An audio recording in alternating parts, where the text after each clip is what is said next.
Hi అండి, నమస్తే. Welcome to our channel Deepa's రుచులు. ఈరోజు అయితే నేను చుక్క కూరాకుతో పచ్చడి అయితే చేస్తున్నానండి, అదే చట్నీ. దానికోసం నేను మీడియం సైజ్ చుక్క కూర అయితే తీసుకొని శుభ్రంగా ఒలిచి కడిగి పెట్టుకున్నానండి సాల్ట్ నీళ్ళల్లో.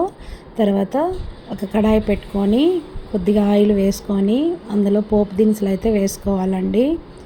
సో ఇవి బాగా వేగాక ఒక 2 వెల్లుల్లి రెబ్బలు ఇలా దంచి వేసుకోవాలండి. సో తర్వాత కట్ చేసుకున్న ఆనియన్ ముక్కలు, ఒక ఎండుమిర్చి, పచ్చిమిర్చి ఒక 4, వీటిని అన్నింటినీ బాగా వేయించుకోవాలండి. ఇది చాలా బాగుంటుందండి చుక్క కూర. ఈ విధంగా ఎప్పుడైనా ట్రై చేయండి, 5 మినిట్స్లో అయిపోతుంది. సో ఈ చుక్క కూరలోకి శనగ్గింజలు అయితే వేయించుకొని పొడి చేసుకొని పక్కన పెట్టుకున్నానండి. ఇప్పుడు కొద్దిగా సాల్ట్, పసుపు కూడా వేసుకొని బాగా మళ్ళీ ఒకసారి కలుపుకోవాలండి. సో ఇవన్నీ బాగా వేగాక ఇప్పుడు మనము శుభ్రంగా కడిగి పెట్టుకున్న చుక్క కూరని అయితే వేసుకోవాలండి. సో ఇందులో నీళ్ళు అయితే అక్కర్లేదండి, ఈ ఆకులో ఉండే నీళ్ళతోనే చట్నీ అంతా రెడీ అయిపోతుంది.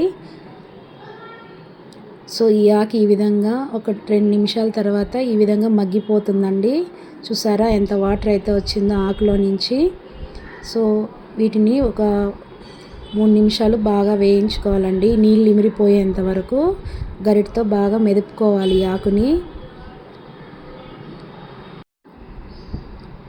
ఇప్పుడు బాగా ఇదంతా దగ్గర పడ్డాక మళ్ళీ ఒకసారి బాగా కలుపుకోవాలండి.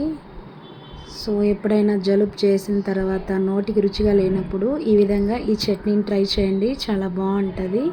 సో ఈ విధంగా బాగా వేయించుకున్న తర్వాత కొద్దిగా ధనియాల పొడి కూడా యాడ్ చేసుకోవాలండి. పూర్తిగా నీళ్ళు అయితే ఈ విధంగా ఇంకిపోవాలండి, ఈ విధంగా దగ్గర పడాలి.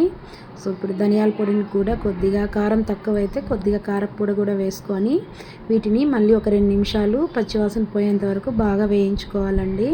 సో ఇలా అయినా కూడా తింటారు, కాకపోతే ఎక్కువ పుల్లగా ఉంటుంది కాబట్టి కొద్దిగా పల్లీ పౌడర్ అయితే యాడ్ చేసుకోవాలి, అదే శనగ్గింజల పొడి. సో ఇది వేసిన 1 నిమిషం పాటు వేయించుకొని స్టవ్ ఆఫ్ చేసుకొని ఒక సర్వింగ్ బౌల్లోకి తీసుకోవడం, అంతేనండి. వేడి వేడి అన్నంలోకి అలానే తినచ్చండి, చాలా బాగుంటుంది నెయ్యి లేకపోయినా కూడా. ప్లీజ్ తప్పకుండా ట్రై చేయండి ఈ విధంగా. Please subscribe our channel Deepa's రుచులు. ఇంతే అండి, ఎంతో సింపుల్గా క్విక్గా అయిపోయే చుక్కకూర పచ్చడి అయితే రెడీ అయింది. ప్లీజ్ కమెంట్ చేయండి.